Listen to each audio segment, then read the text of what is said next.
नमस्ते दोस्तों, कर्म धर्म की बातें चैनल में आपका स्वागत है। महाभारत दुनिया का वो एकमात्र ग्रंथ है जिसमें वो सब है जो इस संसार में, और संसार में ऐसा कुछ नहीं है जो महाभारत में ना हो। इस ग्रंथ में ऐसे ऐसे चरित्र हैं जिनमें हम अपना अक्स देख सकते हैं। महाभारत युद्ध के लिए भी जाना जाता है, ऐसा भीषण युद्ध जो मानव जाति के इतिहास में फिर कभी नहीं देखा गया। ये युद्ध था कुरुक्षेत्र का। ये युद्ध चला तो सिर्फ 18 दिन था, लेकिन भारतीय पुरुषों की लगभग 80% आबादी हलाक हो गई थी। इस युद्ध में पांडवों की जीत हुई थी और कौरवों की हार। लेकिन क्या कभी आपने सोचा है कि पांडवों की जीत के बाद क्या हुआ? कौन बचे? पांडवों ने कितने समय तक हस्तिनापुर पर शासन किया? उनकी मृत्यु कैसे हुई, या फिर क्या उनकी हत्या हुई थी? और सबसे महत्वपूर्ण बात है कि भगवान कृष्ण का क्या हुआ? यहाँ हम इन सवालों के संभावित जवाब देने जा रहे हैं। कुरुक्षेत्र का युद्ध जीतने के बाद पांडवों का शासन हो गया और युधिष्ठिर बन गए राजा। कौरवों की मृत्यु से दुखी गांधारी ने कृष्ण को खूब कोसा और अपने पुत्रों की तरह उनके और यदुवंश के नाश की कामना की। पांडवों ने हस्तिनापुर पर 36 साल शासन किया। इस बीच गांधारी का कृष्ण को दिया श्रिप असर दिखाने लगा। कृष्ण यदुवंशियों को लेकर प्रभासा चले गए। प्रभासा में यदुवंशियों में बगावत हो गई और उन्होंने इतना खून खराबा किया कि यादव वंश का वजूद लगभग खत्म ही हो गया। बगावत रोकने की कोशिश में एक शिकारी का तीर गलती से भगवान कृष्ण को लग गया, जिससे उनकी मृत्यु हो गई।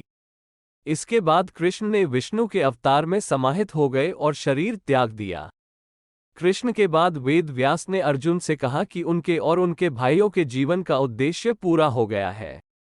उसी समय द्वापारा युग समाप्त होने को था और कल युग शुरू होने वाला था। उधर हस्तिनापुर में अराजकता और अधर्म फैलने लगा था, जिसे देखकर युधिष्ठिर राजपाट परीक्षित को सौंपकर पांडवों और द्रौपदी के साथ हिमालय के मार्ग से स्वर्ग जाने का फैसला कर लिया। रास्ते में एक कुत्ता, जो दरअसल भगवान यम थे, भी उनके साथ हो लिया।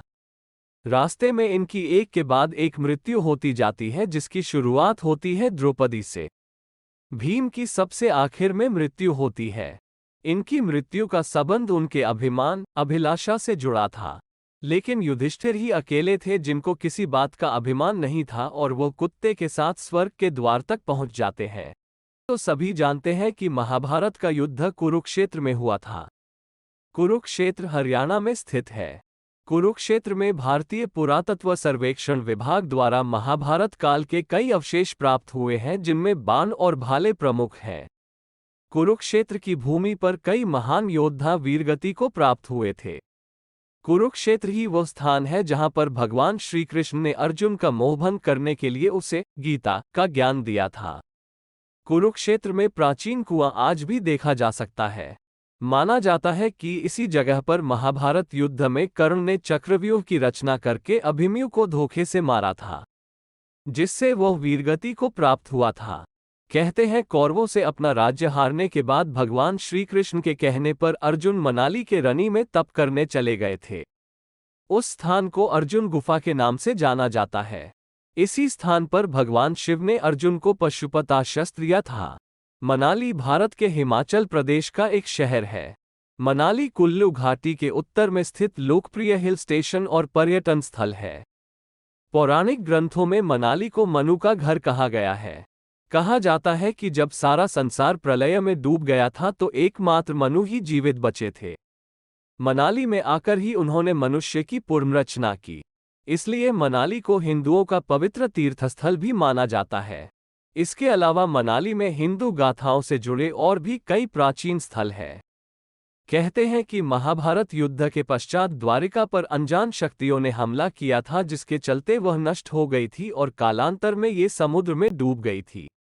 द्वारिका उस काल में महाभारत काल का प्रमुख केंद्र हुआ करता था, जो कई प्राचीन और ऐतिहासिक घटनाओं का केंद्र था। गुजरात के पश्चिमी तट पर समुद्र में डूबे 7000-3500 वर्ष पुराने शहर खोजे गए हैं, जिनको महाभारत में वर्णित द्वारका के संदर्भों से जोड़ा गया है। हालांकि द्वारिका पर पहले प्राचीन शहर कुशस्थली था। ययाति ने ये संपूर्ण क्षेत्र अपने पुत्र यदु को सौंपा था। इसलिए भगवान कृष्ण अपने 18 कुल के बंधु बांधवों को लेकर द्वारिका में बस गए थे। दिल्ली को उस काल में इंद्रप्रस्थ कहा जाता था और मेरठ को हस्तिनापुर। दिल्ली में पुराना किला इस बात का सबूत है।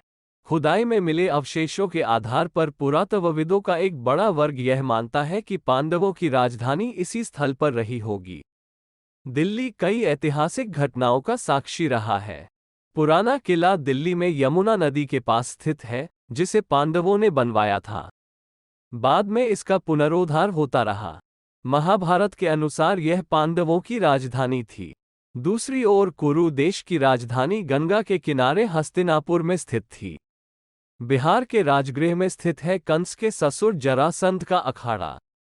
जरासंध बहुत बलवान था। मान्यता है कि इसी स्थान पर भगवान श्री कृष्ण के इशारे पर भीम ने उसका वध किया था। राजगृह को राजगीर कहा जाता है। रामायण के अनुसार ब्रह्मा के चौथे पुत्र वसु ने गिरिव्रज नाम से इस नगर की स्थापना की। बाद में कुरुक्षेत्र के युद्ध के पहले वृहद्रथ ने इस पर अपना कब्जा जमा लिया। वृहद्रथ अपनी शूरता के लिए मशहूर था। भगवान श्री कृष्ण का जन्म स्थल उत्तर प्रदेश में स्थित मथुरा नगरी भगवान श्री कृष्ण की जन्मस्थली होने के कारण यह महाभारत की घटनाओं का प्रमुख केंद्र रहा है। महाभारत काल में इस नगरी पर जरासंध ने कई आक्रमण किए थे। जिस स्थान पर कंस रहता था उस स्थान को कंस किले के नाम से जाना जाता है। कंस के आतंक को रोकने के लिए विष्णु भगवान को श्रीकृष्ण अवतार लेना था। कंस उनके इस अवतार को रोकने और अवतार उपरांत उन्हें मारने का षड्यंत्र इसी किले में रचता था। ये किला मथुरा में आज भी है।